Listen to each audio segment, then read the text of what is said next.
Assalamualaikum warahmatullahi wabarakatuh, sahabatku semuanya. Pada kesempatan kali ini kita akan membahas tentang Rumi Labbas yang selama ini dikenal sebagai tokoh yang getol membela Ba'alawi.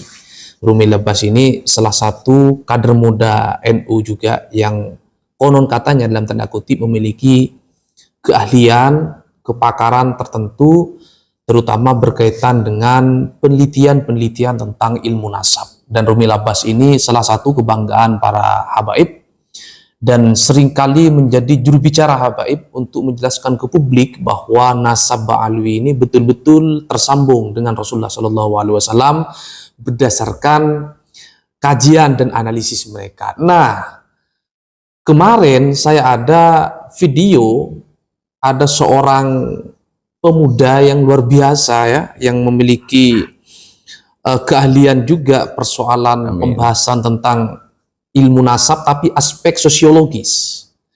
Dan beliau itu dengan berani mengkritik Rumi Labbas yang dalam tanda kutip sudah nggak mapan oleh netizen. Dan ternyata beliau ini berani sekali mengkritik Rumi Labbas, bahkan katanya sudah banyak orang yang order ingin berdiskusi dengan beliau soal kepakaran Rumi Labbas itu sendiri. Telah bersama saya Gus Rocky. Assalamualaikum Gus. Waalaikumsalam warahmatullahi wabarakatuh, Mas Gus. Ketemu lagi kita.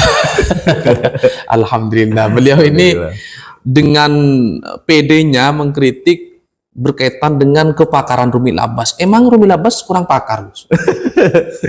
Walau alam ya Mas Gus, saya sendiri kan baru tahu gitu nama dia sejak ada video tanggapan dia terhadap video kita yang sebelumnya yang bahas nasab habaib Ba'alawi itu. Oh, berarti yang respon duluan namanya Gus Rumil ya? Iya, iya. Melihat hasil kajian jenengan pas di Santri Kota waktu itu. Betul, kan? Okay. Pas podcast kita di Santri Kota itu. Terus? Di channel jenengan, kemudian beberapa hari atau bahkan 1 minggu setelahnya itu adik saya ngirim, wah ini loh viral segala macam, anu teman padanya nanyain segala macam katanya.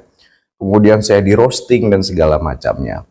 Ya saya bilang ke adik saya, bahkan ke keluarga saya, istri semua, karena tahu saya di roasting, no problem lah saya bilang, karena hamba yang amatir itu yang masih peduli terhadap cacian dan pujian. Kata Gus Dur kan kira-kira begitu. Iya betul. Ya, ya wajar lah orang ada pro kontra. Iya. Artinya kalau Gus Rocky terjadi pro kontra, yaitu hal yang masuk akal. Ya, udah karena yang dikomenin juga orang yang sedang pro kontra. Ya, ya. Oke, kita lebih pada hasil penglihatan Gus sendiri berkaitan dengan Gus Romil, ya. Terutama soal kepakarannya dia tentang nasab itu seperti apa? Oke, pertama itu tadi saya bilang saya gak kenal dia, sampai akhirnya saya juga termotivasi untuk cari tahu gitu kan. Bahkan baru-baru ini, enggak langsung ketika waktu itu viral, baru-baru inilah, bahkan 2 hari yang lalu setelah saya nonton video Dr. Sugeng, ketika Rumi Labbas ini nyinggung Dr. Sugeng juga di videonya ya. Tapi terkait pertanyaan panjenengan, saya sih lebih ke how we define an expert. Kayak gimana kita mendefinisikan pakar gitu. Kalau kita mendefinisikan pakar adalah dia secara deliberate, secara menyengaja, terstruktur, berlatih tentang metodologi yang mana itu adanya di institusi pendidikan, it's okay, call him as an expert, panggil dia expert. Tetapi kalau pakar itu hanya sekedar ya serampangan segala macam, ya, saya asal komen ya. Nah, itu bukan pakar buat saya ya. Mohon maaf. Dan setelah saya searching juga kredensialnya Pak Rumi Labbas ini, misalnya saya langsung coba cari di Google Scholar, Google Cendekia ya. Nggak ada nama Rumi Labbas, nggak ada sama sekali, tidak ditemukan. Apa karena gelar belakangnya dihapus? Nah, mungkin itu karena mungkin bukan asma kunyah ya. Itu asma lakob atau asma wallahu alam lah. Iya. Tapi saya lihat dari Dr. Sugeng, nama aslinya itu Ahmad Romli kalau nggak salah. Oh, Ahmad Romli. Kemudian saya juga cek di Google Scholar, there's nothing Ahmad Romli which refers to siapa? Rumi Labbas. Ada Ahmad Romli, tapi Ahmad Romli yang lain begitu. Saya pikir Abbas itu gelar dari Yaman ya. Wah, wallahu alam saya, Bukan ya? wallahu alam saya nggak tahu apa justru Abbasnya ke Sayyidina Abbas, wallahu alam lah. Ya memang artinya gini, mendefinisikan pakar itu ya tidak bisa diukur dengan kata-kata, Betul, tidak bisa diukur dengan jenjang pendidikan, walaupun sudah doktor. Ya. Kan hari ini banyak sekali kan doktor-doktor hasil niru kadernya kan. Wallahu alam ya, tetapi paling tidak secara formal yang saya pahami, jenjang doktor itu artinya seseorang mumpuni untuk dikatakan sebagai expert. Iya, pakar. Oke. Gitu. Terus sisi apa lagi yang menurut Gus Romil ini harus berbenah? Maksudnya begini, Gus Romil ini kan harus kita akui juga, ya. Beliau seorang doktor, ya. Beliau seorang peneliti, ya. Setahu saya, ya. Dan beliau juga seorang peneliti, tetapi bukan soal nasab, setahu saya ya. Kira-kira gini Gus, kan tidak mesti orang yang berbicara nasab harus ahli nasab. Iya. Terus mendefinisikan ahli nasab ini seperti apa kan gitu juga kan? Oke. Artinya apa? Misalnya seperti Kiai Imaduddin Al-Batani yang selama ini dibantah oleh kalangan Ba'alawi, dia bukan pakar nasab. Iya. Tetapi kan penelitian dia itu adalah penelitian yang umum sebenarnya kan? Iya. Penelitian nasab ini kan seperti takhrij hadis menurut saya ya. Iya. Ya kan, sanadnya, ya kan, tahunnya, pola verifikasinya kan seperti. Artinya apa? Teman-teman jurusan tafsir hadis yang menguasai metodologi takhrij hadis, sebenarnya bisa juga meneliti soal nasab ini. Menurut pandangan jadi kan gimana? Aduh, yang jelas sih saya mau klarifikasi dulu, bahkan nanya nih. Serius beliau pakar dokter dari mana? Bidang apa? Nanti kita searching. Wah, itu dia, makanya harus valid toh informasinya. Karena wong saya aja di tracking kok sama Pak Rumel itu kan. Kelihatan. Gimana? Setelah di tracking nggak kelihatan. Siapanya? Pak Rumel Abbas ya ini. Itu tadi saya nggak ketemu profile dia di kan, Google Scholar. Gitu kita hanya mencoba berhusnudzon aja kan, karena Pak Rumel tidak ada di sini maksudnya. Kalau konteksnya ilmiah, jangan dari husnudzon dong. Tetapi validitas data. Iya, betul. Nggak bisa. Nah, terus bagaimana Rumil Abbas ketika menanggapi soal statement sampean? Oh, nggak tahu. Saya itu ketika di roasting itu gimana? Itu kan baru, mungkin belum ada lah apa walau ditanggapi atau tidak, ya saya ini kan siapalah, nggak penting. Tetapi kalau balik ke pertanyaan yang tadi, kendati yang dipolemikan hari ini adalah perkara keotentikan nasab. Selama pakar itu memiliki expertise, kepakaran, keahlian, dan juga paling tidak research interest yang dilakukan secara interdisipliner, it's okay to talk about nasab. Tapi menurut saya Gus Romil ini penting didukung juga, Gus. Kenapa tuh? Ya biar diskusinya terlihat ilmiah. Kalau yang nanggepin Habib Bahar kan iya kan? bukan ini nanti ya adu orasi dong. Adu orasi ngejak perang, ngejak apa macam-macam ya. Kan? Maksudnya gini, dengan adanya orang yang dianggap ilmiah dari kubu Habaib ini menurut saya bagus untuk diskursus pernasaban. Betul. Ya kan? Tetapi ya harus objektif dan valid. Ya, saya nih orang mungkin masih lagi ngumpulin profesor-profesor di itu dia. Bagus kita, ya. Kan kita orang NU nih harus ta'adul toh. Ya, betul.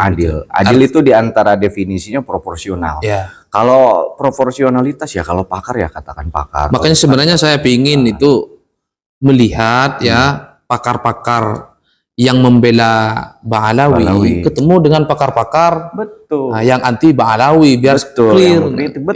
Dan sehingga isu yang terjadi di masyarakat itu bukan hanya framing, ya, caci maki, saling meremehkan. Karena bagaimanapun mereka juga saudara kita, Gus ya. Artinya kita berdiskusi ini bukan karena berangkat dari kebencian, tapi karena kita sama-sama ingin menjaga kemurnian dan kesucian zuriat Nabi Muhammad SAW. Itu yang pertama. Yang kedua adalah kita mencari mana perkara yang hak, mana yang batil. Ya, betul. Ya, kan? Betul. Karena ya menurut saya Al-Quran ini sudah paripurna, nggak akan ada turun lagi ayat sudah. Artinya apa? Yang halal sudah bayin jelas, yang haram sudah bayin jelas, yang hak jelas. Mengukur derajat orang berdasarkan ilmu pengetahuan. Betul. Di antara yang hak, yang batil, yang halal, yang haram, ada yang mutasyabihat. yang syubhat gitu kan. Yang mutasyabbih nih yang mana ini? Yang nggak jelas itu. Oh, yang nggak punya kubu ya. Nah, yang nggak jelas itu Iya, janganlah. Iya, dia itu ikut karena merasa pernah dapat karomahnya. Kemarin kan sempat dibahas tuh di podcastnya Pada Suka TV itu. Ke Siapa? Syarif Rahmat sama ke Imat. Artinya banyak di antara warga NU itu sampai hari ini memelihara husnudon Ya. karena gak enak tetangganya, besanan, Ya. macam-macam lah ya Ya, ceritanya. Tapi saya yakin siapapun kalau mereka kembali kepada Al-Quran, ya mengukur derajat seorang dengan takwanya, dengan Iya, ilmunya, betul. saya yakin semua akan terbuka Iya, pikiran mereka itu dia. bahwa ketika ada orang ngaku-ngaku cucu Nabi harus terverifikasi dengan Iya, baik. betul, Siapa yang bisa memverifikasi?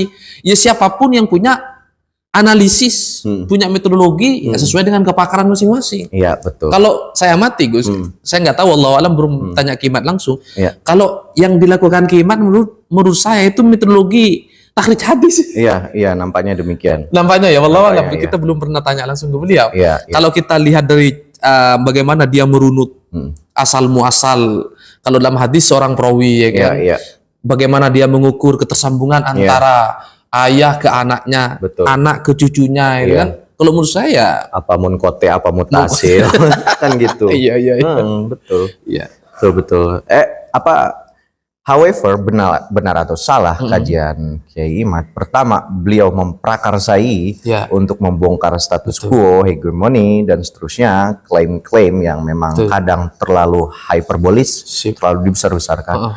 Yang kedua, bagaimanapun saya santri punya pemikiran, keyakinan bahwa yang mau beristihad itu dapat satu pahala, kendati salah. Kalau Ya. benar dapat dua. Kalaupun Kimat salah, tetap dapat pahala kan? Tetap dapat pahala karena Ya, sudah mau beristihad. minimal menghapus dawir-dawir di Indonesia. Nah, itu kan efeknya nanti sosiologis, Iya, antropologis iya. dan lain-lain tuh. Oke, gitu. oke, Meskipun hanya bermuara dari diskursus nasab, tetapi ini efeknya itu aliran-alirannya ke banyak bidang sosiologis, antropologis. Kenapa antropologis misalnya? Yang ini juga penting ditekankan ya.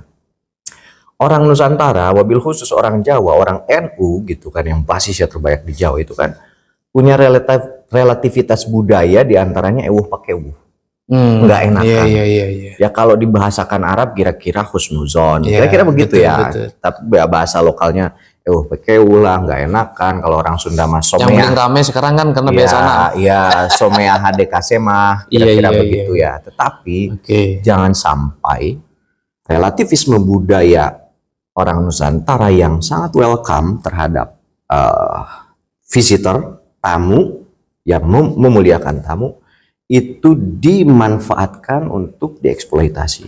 Itu yang nggak boleh. Iya. Artinya mereka sebenarnya dulu ketika mengeksploitasi nenek moyang kita di sini, kita menerima apa adanya gitu loh. Sehingga mereka menjadi-jadi. Betul. Sehingga kejadian hari ini Iya, kan begitu iya, kan. Dan tentu kita harus bersyukur dengan adanya tesis Kiai Imaduddin ini membuka cakrawala pikiran masyarakat Nusantara ya, Betul. agar tidak mudah dijajah oleh siapapun. Betul. Apapun alasannya, mau itu alasan spiritual, Iya. alasan emas, alasan macam-macam, Iya. yang pasti kita sebagai bangsa Nusantara, bangsa yang sangat beradab. Betul Ya. sekali. Dan penjajahan kan nggak cuma fisik. Ya. Kalau Bung Karno bilang nekolim, neokolonialisme, imperialisme. Oke. Dari pikiran, mental, spiritual bahkan. Oke, kembali ke tema awal, ada yang ingin disampaikan Bos Gus Romel? Ya apa yang Jadi kan nggak? masih lebih junior lah. Nanti kalau Ya. kalau diajak diskusi Gus Romel mau nggak? Apa? Kalau diajak diskusi Gus Romel mau nggak? Diskusi apa kira-kira? Ya terserah lah, diajak ngopi lah apalah. Diajak ngopi mah nggak tahu saya punya waktu enggak ya. Tapi yang jelas sih saya udah paparkan ya di video saya. Kalau soal kepakaran itu jangan sampai mati karena fenomena internet yang makin berkembang, dunia Ya. digital makin berkembang, sehingga masyarakat itu kehilangan arah dari mana mereka harus mengambil referensi yang otoritatif. Oh iya. Jadi tetap meskipun hari ini demokratisasi ide dijalankan melalui internet, didukung oleh internet, tetaplah mereka yang punya otoritas kepakaran yang memang para pakar yang sudah teruji, mereka sekolah, mereka mengenyam pendidikan, diajarin metodologi, latihan untuk riset dan seterusnya. Ya wabil khusus secara formal lewat institusi pendidikan, sekolah, S1, sarjana, master, doktor. Artinya persoalan nasab ini jangan berhenti di sini, Gus ya. Oh, kalau jangan berhenti sih ini urusan sebetulnya dari yang pro habaib, pro balawi, tinggal nulis Ya, antitesis kayak betul, apa betul. daripada yang sudah ditulis oleh Kiai Imad, kira-kira kan begitu, supaya diskursusnya hidup secara ilmiah. Maksud saya begini, jangan cuma narasi verbal, tetapi juga dihidupkan wacana melalui karya akademis Iya, yang bisa diuji secara akademis. Berarti Tentu kita nanti nunggu akan ya. diuji. Nunggu Sure. pakar-pakar mereka keluar ya. Betul. Jangan Kemudian- influencer semua yang dikeluarin. Ini namanya perang buzzer nantinya. Framing jatuhnya. Ya, betul. Jadi tentu kita sebagai warga Indonesia khususnya Nahdien Iya. berharap polemik ini segera ada titik temu Iya, yang jelas yang membuat masyarakat awam tidak bingung lagi. betul. Oke. Jika misalnya terputus, ya udah terputus. Iya. Jika masih opsional, artinya masih ada kemungkinan. Iya, masih mutasyabihat. Masih mutasyabihat. Ya silakan ya pembela-pembela Habib ini untuk keluarkan undang menyampaikan kepada publik. Iya. Jangan hanya framing-framing gitu Iya. kan. Kita yang duduk di bangku kuliah kan kesel lihatnya Gus. Betul, betul. Kita kan nggak terbiasa seperti itu kan Iya, ya. iya. Kita berlatih dari semester 1 bagaimana mentakhrij hadis Iya. ya kan, bagaimana meneliti keaslian sejarah ya Iya. kan. Itu analisis itu kan ada di mata kuliah kita. Clear. Sehingga apa yang dihasilkan jawabannya itu betul-betul yang hak, Betul. bukan yang masih abu-abu. Iya, Dan bukan kita yang mutasyabihat subhat mutasyabihat. tadi. Iya. Oke, terima kasih Gus Siap, atas sami-sami. kehadirannya. Mas Gus. Mudah-mudahan ini didengar oleh Gus Romil dan juga didengar oleh Enggak juga, enggak apa-apa sih. Yang penting tuh publik, masyarakat, Ya. viewers, netizen, itu tadi bagi saya ya harus mengambil dalil referensi dari figur yang otoritatif, Oke. yang ulama gitu kan. Oke, kalau belajar ayat ya carilah ulama-ulama yang Nah, ahli iya, Al-Qur'an. iya. Kalau ngakses sumber otoritatif, Ya. semua orang selama dia bisa baca Al-Quran ya bisa. Tetapi punya nggak otoritas Iya, menafsirkan? betul. Kan begitu. Itu ada perangkat-perangkatnya dong. Oke, Gitu. oke. Terima kasih Gus kehadirannya. sama-sama. Mudah-mudahan ini menjadi referensi baru bagi teman-teman khususnya para santri, wabil khusus lagi para mahasiswa ya. Iya, iya, iya. Jangan sampai mahasiswa ikut-ikutan nyinyir. Kita semua adalah peneliti. Sejatinya kan begitu Gus. Ya, harus terpancing tuh. Harus terpancing ya, harus Untuk terpancing berkarya. untuk berkarya dan mencari lebih dalam persoalan ini sehingga persoalan ini menjadi Pemantik betul. analisis pengetahuan kita yang lebih mapan. Iya. Mungkin ini saja yang dapat saya sampaikan. Terima kasih hadanallahu wa iyyakum ajmain. Assalamualaikum warahmatullahi wabarakatuh. Sampai jumpa. Waalaikumsalam warahmatullahi wabarakatuh.